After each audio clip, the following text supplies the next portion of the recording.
月，上月跌至49.9，差過預期，係4個月嚟首次回落至50以下收縮水平。標普話，上月內地生產同需求都放緩至接近停滯水平，新出口訂單微升，但未能扭轉製造業疲弱局面。考慮到中國全力衝刺今年增長5%左右目標，年底供需存在階段性發力可能。預期今個月 PMI 呈現輕微改善趨勢。有分析相信，中美元首會面後，製造業 PMI 將會逐步改善。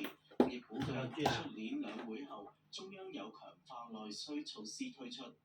喺未來5年計劃，政府要去繼續發展嘅一啲高端嘅製造業，包括你成日嘅加工經費啊，或者其他嘅機器人啊，甚至乎你建立出嚟嘅高端製造業啊等等，呢啲將會點樣去刺激個內需？尤其是即係對外嘅環境，要鼓勵內需，呢一個係肯定要做嘅事情。官方製造業 PMI 上月輕微回升至49.2，但差過預期，亦係連續8個月處於收縮區間。國統局話，上月生產指數升至50，反映製造業生產同需求兩端都有改善。當中高技術製造業保持擴張，企業對近期市場發展信心有所增強。有線新聞劉家發報導。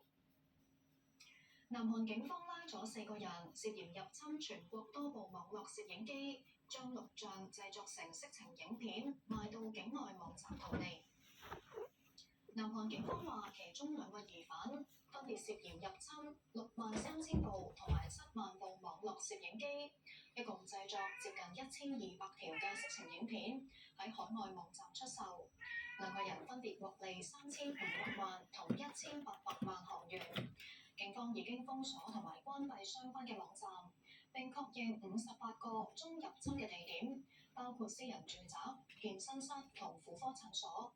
經調查之後認為，入侵係